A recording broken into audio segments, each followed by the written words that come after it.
Au fait, j'ai vu pour ta levée de fonds, bravo, hein. Ça cartonne ta boîte. Merci, ouais, je suis super contente. 2 millions, c'est quelque chose quand même, hein. À toi les vacances à Saint-Barth. Non, pas encore malheureusement. Bah si, allez, Saint-Barth ou autre chose, hein, tu choisis. Mais t'es millionnaire là, hein. Non, c'est pas vraiment moi. Oui, officiellement, mais bon, on sait bien ce que ça veut dire. Non, je vois pas. Enfin, parce qu'en fait, c'est pas je me rémunère pas. Ouais. En tout cas, je te propose pas de te payer le déj, hein. Oui, non, me le propose pas. La Startup Nation. En à peine 10 ans, le petit monde des entreprises de la tech est devenu un écosystème florissant où l'argent coule à flot. Les levées de fonds de dizaines, voire de centaines de millions d'euros sont désormais monnaie courante. De quoi en faire rêver plus d'un, et oui. Après tout, pourquoi pas vous ? Mais attention, ce nouvel Eldorado comporte sa part d'illusion.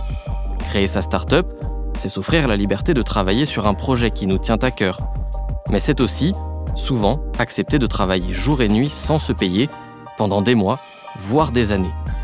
Un risque financier pas toujours simple à gérer et qui demande une certaine résilience. Je m'appelle Alice Roblin et je suis la fondatrice de Jamspace. Jamspace, c'est une plateforme qui aide les musiciens à se rencontrer et à collaborer ensemble plus facilement. Et du coup, j'ai lancé cette entreprise, ça fait maintenant presque 3 ans que je travaille dessus. Alice est une entrepreneure comme il y en a désormais des milliers en France. Jeune, dynamique, elle a créé sa start-up à seulement 25 ans. Une belle aventure, vous allez l'entendre, mais aussi un choix de carrière risqué et un pari financier précaire. Ça rend les gens barjots, ce truc. Vous écoutez Let's Talk Cash, la série Cash qui lève les tabous sur l'argent dans le monde du travail. Grâce à des témoins et des experts, on va faire le tour des questions que vous posez tous les jours. Et surtout, vous apporter des solutions concrètes pour déconstruire les pressions et les fantasmes autour de l'argent. Maintenant, vouloir 100 millions! Promis, à la fin, vous n'aurez plus jamais peur de parler de thunes, pécule, oseille, blé, flouze, recettes, ronds, fric ou tout simplement de salaire. J'ai commencé à me dire que je voulais lancer une boîte dans la musique quand j'ai fini mes études, donc à la fin de mon master. Mais j'avais pas forcément d'idée hyper précise à ce moment-là, je me sentais pas complètement prête. J'étais en alternance en fait chez Microsoft quand j'ai fini mes études et j'ai continué pendant 1 an chez eux. Le temps de maturer un peu l'idée et aussi d'expérimenter vraiment le monde de l'entreprise et d'évoluer un peu dans mon poste.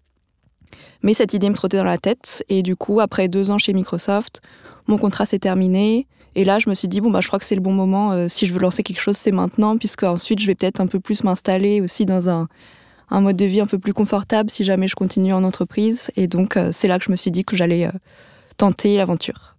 Le fait d'avoir travaillé pendant 2 ans m'a permis de cumuler des droits au chômage pendant 2 ans, ce qui me laissait le temps d'expérimenter pas mal de choses. Je sais, quand on lance une entreprise, qu'il ne faut pas s'attendre à pouvoir se payer avant 2, 3, voire 5 ans. Du coup, ces 2 premières années, au moins, ma situation était réglée, si je peux dire, et donc c'est pour ça que j'ai pu me lancer à ce moment-là. Au début, quand j'ai commencé à travailler pour Jamspace, je le voyais vraiment comme un travail. Je faisais des horaires, des journées normales de travail. Je me donnais autant que si c'était un travail qui était rémunéré. Simplement, oui, il n'y a pas de rémunération à la clé. C'est vrai que parfois, même pour l'entourage, c'est un peu difficile à comprendre. Les gens pensent que c'est un hobby ou quelque chose qu'on fait pour s'amuser. Alors que non, il y a une vraie finalité. C'est juste qu'il faut du temps pour qu'on se rende compte que c'est une vraie activité qui peut générer un revenu. Donc moi, j'essayais vraiment de mettre une discipline et de bosser sur Jamspace comme je le ferais pour un autre travail. Il y avait quelques revenus qui étaient générés par les premières activités de Jamspace, qui étaient tout de suite réinvestis dans l'entreprise, qui servaient vraiment à la développer. Mes 2 ans de chômage sont passés assez vite. Et là, d'un coup, le contexte s'est un peu dégradé. Pour nous, en tout cas, travaillant dans la culture, le Covid a vraiment mis un coup d'arrêt à tout ça. Et donc, ça arrivait vraiment pile au mauvais moment par rapport au développement de la boîte. Quand je me suis rendu compte de ça, pour gagner du temps du coup, sur mes droits au chômage, en fait, je me suis lancée en freelance. J'ai fait donc du conseil en marketing, donc ce que je savais faire en fait de mes précédentes expériences pro.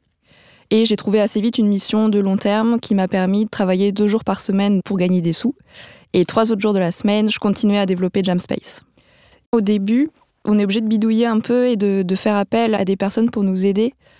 Ça peut être des personnes qui ont envie de donner un peu de leur temps, qui donnent des coups de main. Ça peut être aussi des stages non rémunérés, puisqu'il y a des stagiaires de 2 mois, 3 mois qui ne sont pas forcément payés.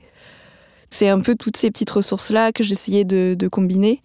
Ou simplement, ça peut être des proches, des amis qui aident sur un point en particulier à un moment où ils ont un peu de temps.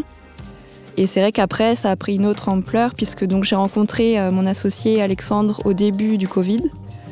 Et lui était hyper intéressé par le projet et il s'est mis, donc avant même qu'on s'associe, qu'on en discute, simplement il a commencé à donner un coup de main, qui est devenu assez vite un très gros coup de main. Il y passait toutes ses journées, c'est devenu son boulot. Il était hyper intéressé par le projet, il avait vraiment envie de continuer. Et c'est vrai que du coup, c'est quelque chose qui est à la fois très gratifiant, puisqu'on se dit, il y a une autre personne que moi qui croit dans le projet, c'est fou. Et en même temps, j'étais un peu mal à l'aise vis-à-vis de ça, puisque du coup, c'est une personne qui passe tout son temps et qui est aucunement rétribuée. Si on compare cette période-là avec la période de salariat que tu avais connue avant, chez Microsoft, qui en plus c'est une boîte plutôt qui se porte bien, on imagine que les conditions financières étaient plutôt agréables là-bas. Comment tu vois cette différence ? Est-ce que pour toi c'était un peu un pas de recul avant d'aller vers l'avant ? Est-ce que c'était compliqué de dire, est-ce que des fois tu disais putain, pourquoi est-ce que j'ai quitté mon job alors que j'aurais pu être bien payé, j'aurais pu avoir une carrière, etc. Est-ce qu'il y a des moments où tu regrettes, tu te dis c'est dur quand même cette vie ? Il n'y a aucun moment où je regrette. C'est vrai qu'après, c'est des sacrifices. Il y a des choses que je peux pas me permettre. Et je sais que c'est encore des années qui sont un peu compliquées. C'est pas encore gagné. Je me paye pas un salaire hyper élevé et tout ça. Mais franchement, je trouve que le jeu en vaut vraiment la chandelle. Et les bénéfices, l'intérêt que je trouve dans mon travail, ça n'a pas vraiment de prix. Et ça vaut largement ces quelques sacrifices. Après donc 1 an et demi à peu près d'existence de l'entreprise, de Jamspace, on s'est rendu compte qu'il fallait passer à l'échelle supérieure. Si vraiment on voulait se développer, il fallait déjà qu'on puisse se remettre à temps plein sur le projet, puisque le fait d'avoir des activités à côté, en fait, c'était hyper inconfortable et ça nous laisse pas le temps de vraiment développer l'entreprise. Et d'autre part, on a commencé à embaucher des salariés, ce qui, pareil, représente une charge vraiment d'un coût beaucoup plus importante sur tous les coûts. Donc voilà, on s'est dit, passons la vitesse supérieure. Et effectivement, on a donc combiné plusieurs acteurs pour faire bref. On a fait une campagne de crowdfunding, on a eu des subventions et on a fait un prêt bancaire. Et tout ça mélangé, on a obtenu à peu près 100 000 € de financement. Ce qui nous permet de tenir environ 1 an en étant du coup pas stressé de... Est-ce qu'il y a un mois où on va faire un revenu un peu moins important ? En gros, on n'aura pas de problème de trésorerie pendant cette année. Aujourd'hui, on a eu cette somme-là, mais je sais que c'est pas fini et qu'il faut continuer. Ça va nous tenir un temps, mais finalement, le matelas, ils font aussi assez vite puisque nos coûts du fait qu'on paye des salariés sont aussi beaucoup plus importants qu'avant. Je regarde plutôt vers la suite et je vois pas ça comme une fin en soi. Cette somme, on l'a eue déjà en expliquant très précisément dans quoi on allait la mettre. Du coup, il ne s'agit pas de partir aux Bahamas avec. On va vraiment la mettre dans les projets qu'on a soutenus auprès des différents comités qui ont décidé de nous attribuer cet argent. On n'a pas changé vraiment du tout au tout notre fonctionnement depuis qu'on a cet argent. Au contraire, on fonctionne comme avant. C'est juste que ça nous permet d'être tous rémunérés, donc ce qui est un grand pas en avant. Et il faut que ça tienne aussi sur la durée. Donc il s'agit d'être toujours assez regardant sur finalement comment on dépense ces sommes. Justement, cette rémunération, quand tu t'es versé à toi-même ton propre premier salaire pour Jamspace, comment tu l'as vécu ? Est-ce que c'était un moment important pour toi ? Le premier salaire, c'était un moment... c'était rigolo surtout, de me faire mon propre virement et d'avoir ma propre fiche de paye. Oui, ça fait un petit... je me suis dit, quand même, c'est une étape importante qu'on a passée. Et surtout, ça m'a enlevé une pression, puisque c'est vrai que ne pas se payer...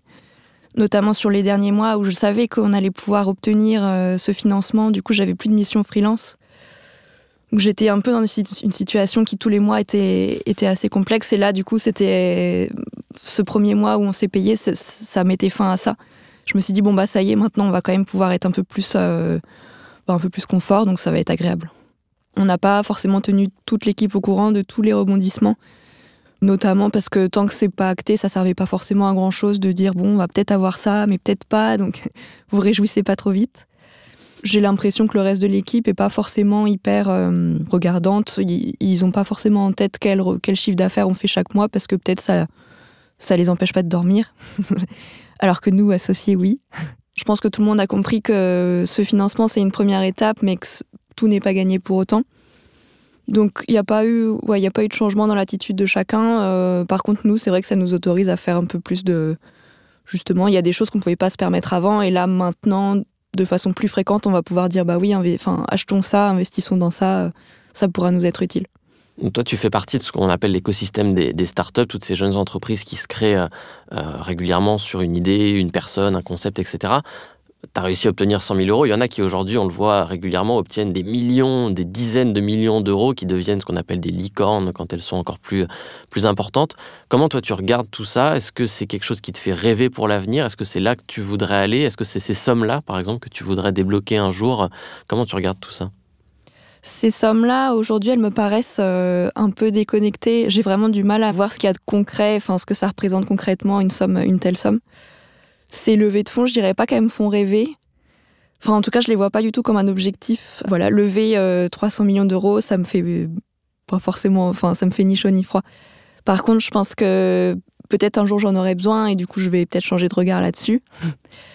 Ce qui me fait plus rêver, finalement, c'est ceux qui arrivent à lever ces montants-là avec des partenaires qui vont vraiment les accompagner, qui partagent leurs valeurs et qui n'est pas uniquement une logique financière.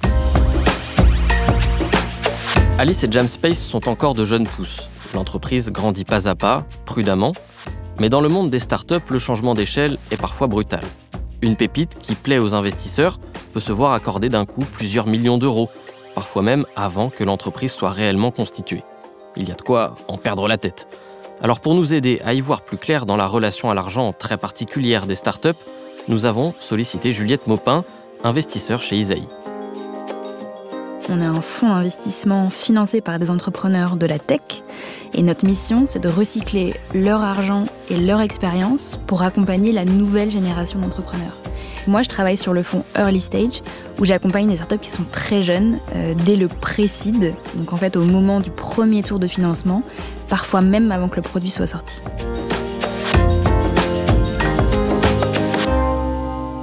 De fait, tout le monde n'a pas forcément les moyens de financer une création d'entreprise avec ses fonds propres. En réalité, le premier investisseur des startups est un peu inattendu. C'est ce que j'appelle Ascedic Ventures, qui est en fait le chômage, qui finance une grande majorité d'entrepreneurs en France et qui a une grande chance et un très bel avantage qu'on a par rapport à d'autres pays, et notamment les États-Unis. Quitter sa boîte avec une rupture conventionnelle permet de financer les 2 premières années de sa start-up. La première levée de fonds, c'est pas du tout un achievement, c'est pas du tout un résultat, parce qu'en fait, ça peut se passer très mal derrière et ça remonte et ça redescend, etc. Donc, c'est vraiment une vie pleine de rebondissements, la vie d'entrepreneur. La levée de fonds, c'est un moyen et ça devient très dangereux si ça devient une fin. Ce qu'il faut bien comprendre, c'est que ça implique beaucoup de contraintes, contrairement à ce qu'on pourrait penser. On a des comptes à rendre à ses actionnaires et on se met dans une seringue concernant le développement de sa boîte. Et donc, je préviens toujours les entrepreneurs en leur disant de manière très transparente, la levée de fonds, c'est le début des emmerdes.